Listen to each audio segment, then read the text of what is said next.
इनकी नीयत में खोट है। पहले संसद चलाइए तो फिर आगे बात करते हैं। कौन महिला आरक्षण बिल को सैबोटाज करता है ये भी जानते हैं, हम भी जानते हैं। मुझे इस बात की खुशी है कि किरण रिजिजू ने आज पब्लिक प्लेटफॉर्म पर ये एक्सेप्ट कर लिया कि जो महिला आरक्षण वो लेकर आए थे वो 2034 से पहले हो ही नहीं सकता था। यही तो हम लगातार कह रहे थे कि ये झुंझुना आप महिलाओं को क्यों दे रहे हैं। आप महिला आरक्षण की अगर वास्तव में पक्षधर हैं तो अभी दीजिए महिला आरक्षण। कि ये भारतीय जनता पार्टी की न नीत है और न ही नियत है महिला आरक्षण को देने की। कहाँ लिखा है संविधान में कि आपको डिलिमिटेशन के बाद महिला आरक्षण देना है? संघ की मानसिकता ये है। संघ में क्या सिखाया जाता है? संघ में यही तो सिखाया जाता है कि जिस संस्थान में महिलाओं की एंट्री नहीं है, क्या वो महिलाओं के हक की बात कर सकता है? बहुत सारे बीजेपी के आजकल मैं महिला नेत्री देख रही हूँ जो कह रहे हैं कि भाई हम मॉडरेट हिंदू से संघी हिंदू बनना चाहते हैं। संघी हिंदू कौन है? संघी हिंदू तो वो है कि जिस संघ में महिलाओं की एंट्री नहीं है। नेता विपक्ष लोकसभा राहुल गांधी, उन्होंने वीडियो रिलीज किया, महिलाओं के हक की बात कही, तो किरण रिजिजू कह रहे हैं कि महिला आरक्षण बिल को अब कौन लाया था महिला आरक्षण बिल? किसने इंट्रोड्यूस किया था? 2012 में सोनिया जी ने इंट्रोड्यूस किया था। इनकी नीयत में खोट है।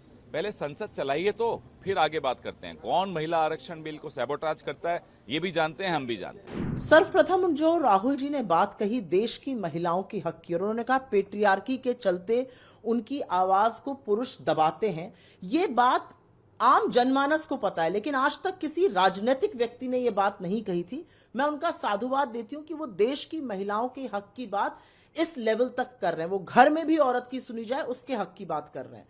इससे बीजेपी को परेशान होना, इससे बीजेपी का स्वाभाविक असहज होना तो सभी को पता है, क्योंकि महिला उनके लिए दोयम दर्जे की नागरिक है। मैं किरण रिजिजू को यह याद दिलाना चाहती हूं कि आपने जो अपने पोस्ट में लिखा है कि 2034 तक विमेंस रिजर्वेशन आ पाएगा, ये तो आप ही का किया हुआ है। आप ही ने महिला आरक्षण पर किंतु परंतु अपितु ये कंडीशन, तो पहले जनसंख्या का वो होगा, फिर वो डिलिमिटेशन होगा, आप ही ने कंडीशंस डाली है। क्यों आपने कंडीशन डाली? आप साफ मन से महिलाओं को आरक्षण देते। हम तो अभी भी कह रहे हैं 543 सीट पर आज ओबीसी महिलाओं के साथ आरक्षण अनाउंस करिए, हम पूरा समर्थन आपका करेंगे। आप कहते हैं नहीं, जब 840 हो जाएंगे तब हम आरक्षण के बारे में सोचेंगे, तब हम आपको आरक्षण देंगे। जो कलुषता है, जो कपट आप कर रहे हैं, वो देश की महिलाएं समझ रही हैं।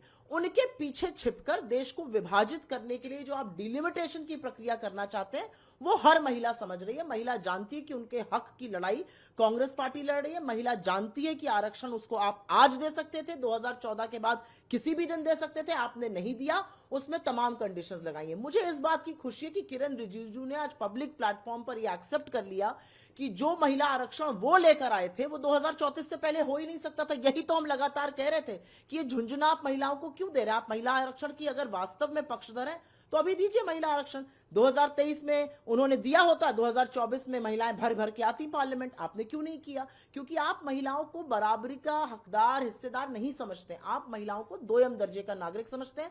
आपको लगता है महिलाएं मूर्ख हैं, इन सब चीजों से बरगला जाएंगे। क्यों लगता है आपको कि ऐसा दोयम दर्जे का?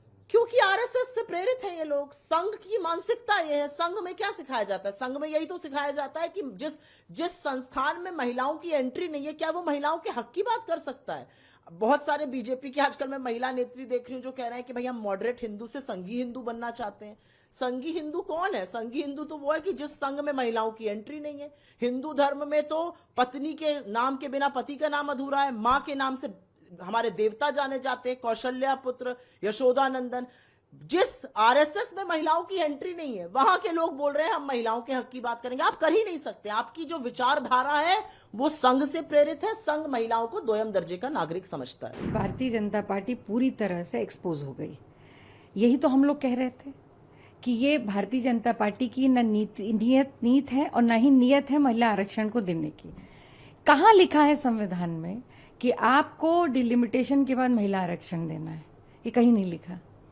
आप 403 की विधानसभा है उत्तर प्रदेश में, 2027 का चुनाव है। मैं चुनौती देती हूँ कि लाइए आप महिला आरक्षण और सीटें दीजिए। आप आरक्षित सीटें कर दीजिए 2027 के चुनाव में, दीजिए महिलाओं को टिकट। दूसरी बात मैं एक बार और कहना चाहती हूँ कि ये इसके लिए किसी प्रमाण पत्र की आवश्यकता नहीं होती, इसे इच्छा शक्ति की आवश्यकता है।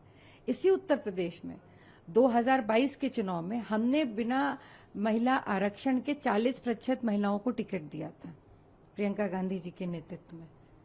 तो हमें ये हमारी इच्छा शक्ति थी। और कांग्रेस पार्टी हमेशा से महिला सशक्तिकरण की बात नहीं करी है, हमने करके दिखाया है। इस देश को पहली प्रधानमंत्री महिला इंदिरा गांधी कांग्रेस पार्टी ने दी।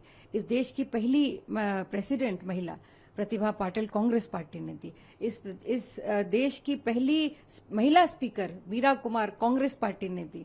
जिस उत्तर प्रदेश से मैं आती हूं, उस उत्तर प्रदेश में पहली महिला मुख्यमंत्री सुचेता कृपलानी भी कांग्रेस पार्टी ने ही दी। और मुझे गर्व है कि आज विधानमंडल दल के नेता के रूप में पार्टी ने मुझे चुन करके वहां भेजा है। ये मेरे लिए गर्व की बात है।